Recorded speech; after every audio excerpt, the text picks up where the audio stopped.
Hi and welcome, my name is Benjamin Birk and today we're gonna show you how to do one of the most traditional Danish pieces of pastry.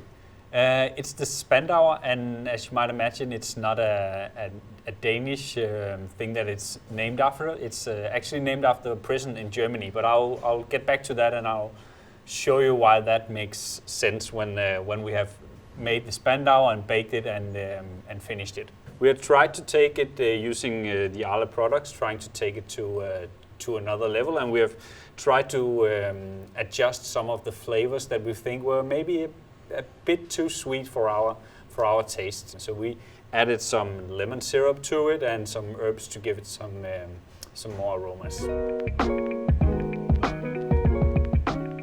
Now we'll get to the mixing of the dough. We need to do this a couple of hours in advance before we actually start the sheeting and lamination of the dough with the butter.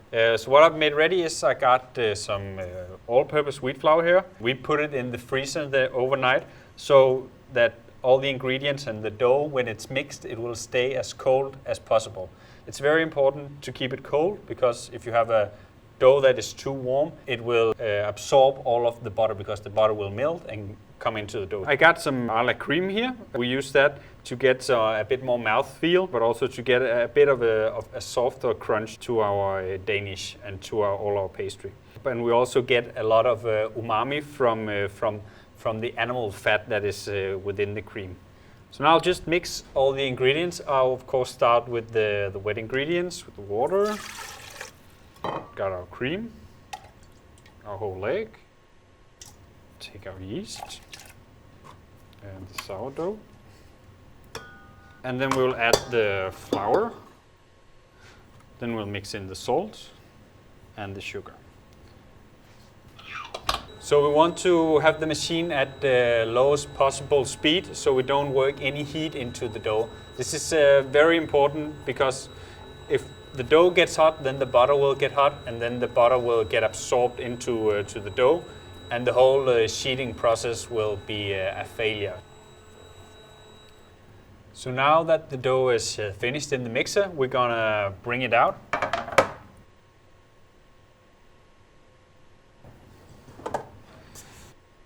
So what we're doing now is that we're actually preparing for the next step, which is the first 4 and actually also the last 16 layers of butter that we're gonna make.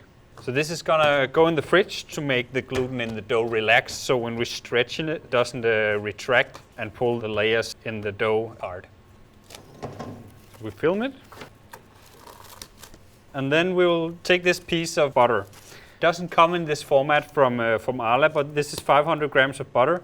We just push it down gently with our hands, fold in the sides of the parchment paper, and then just use a rolling pin to get a nice and an even piece.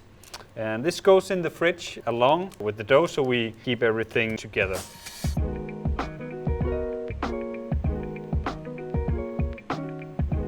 We're gonna start our cream with bringing some cornstarch, some egg yolks.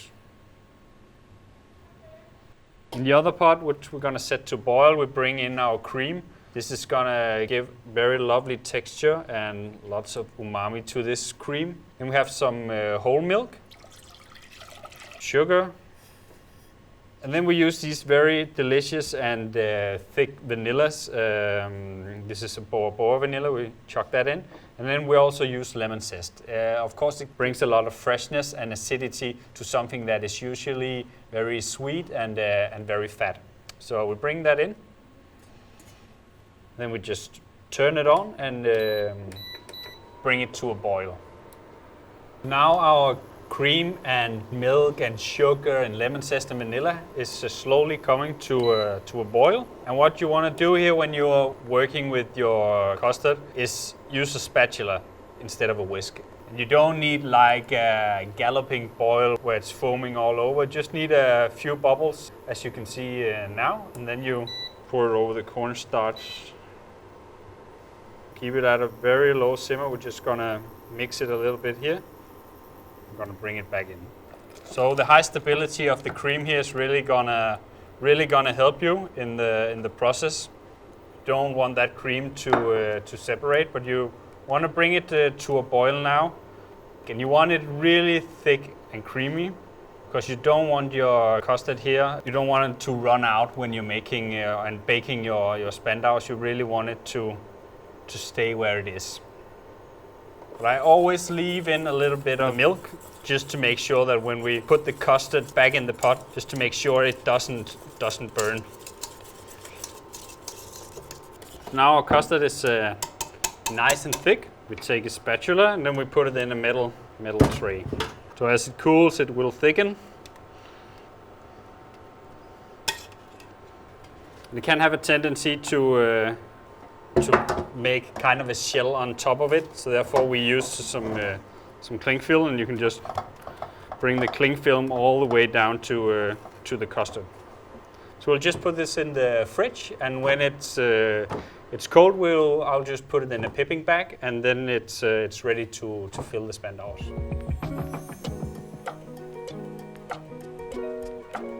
So now we're ready to make the proper sheeting of the dough. We left it in the fridge for about an hour, but you can leave it there overnight if you want. It's just gonna develop even more flavor. So we'll just take it out. Alongside with that, we got our Arla butter.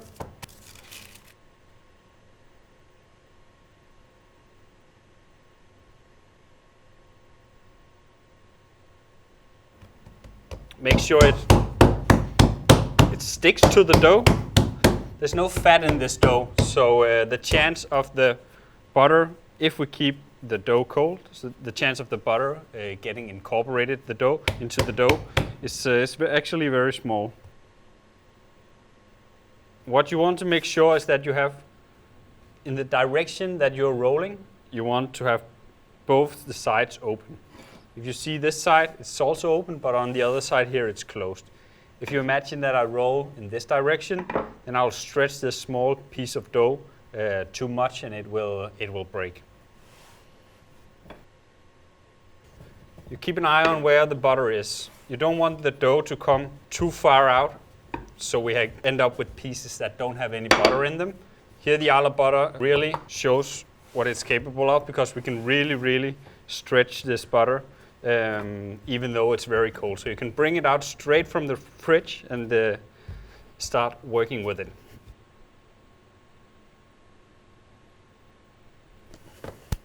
You want to get it down to about 4 millimeters before you make your first folds. So now we have one layer of butter, you can imagine. So now we fold it to the middle, which means that here we have 2 layers of butter. We do the same on the other side. And then we just flip it once more.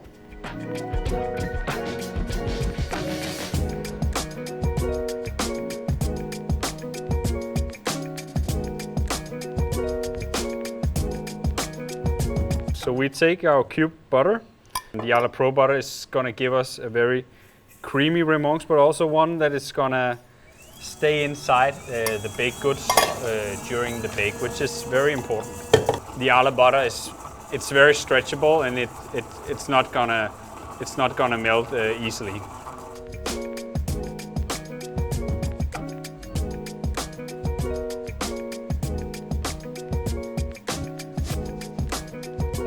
Now we repeated the lamination of the 4 layers, so now we have 4 by 4.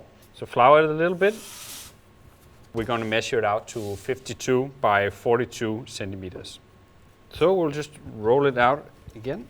Just check it all the time. Is it nice and even? Because we've been stretching and working with the dough, if we cut it now, it has a tendency to retract, so I'll just leave it here for 5 minutes. So now we're ready to shape our Spandauers. The first thing that we're gonna do is that we're gonna trim off the edges so we get nice and sharp squares. And since the dough has rested, it won't retract. So those 5 minutes just on the tabletop, it does its magic. Now we gotta cut them out in 4 by 10 for this recipe. And we're just gonna take our iron here and we're gonna just roll it all the way through. This is 10 by 10 centimeters. And now we're actually ready to make the shape of the Spandauer. And I'm going to show you that. So now we got our squares here. The next thing we're going to do is that we're going to use our Remonce. So we're going to use just a dollop of the Remonce. We're going to use it as glue. As I mentioned earlier, the Spandauer, it's not a Danish word. This cake is actually named after a German prison in Berlin, which was very infamous in the 1800s. And then it had like a pool of inmates in the middle, and that infamous prison somehow gave name to this cake. So what we need to do now is just bring in each corner to the middle. It's very simple. Get a hold of it, so like that. Then you got your 4 towers here. You see the Remonce, it works as a glue in this dough. You can see also the flexibility here of the Arla Pro butter. When we stretch it, it doesn't break the dough.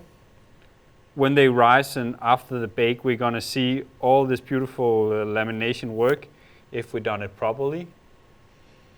So there you have them. You can give them a little push down, or you can do that also after they have risen. So we put them on metal tray here. We're gonna cover it with cling film. Let them rise to double size. So now our Spandauer has risen to double size, and we're just gonna take our fingers and just push down where we're gonna keep all of our custard.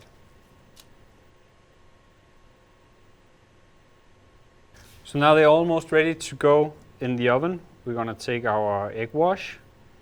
Just make sure you cover all the sides, both to give them a shine, but also because we want to give a little bit of elasticity to the dough, and we do that by adding some moisture. So we got the oven set at 200 degrees. We're just gonna pop them in there and leave them there for just about 20 minutes. I'm gonna check on them after 18 minutes.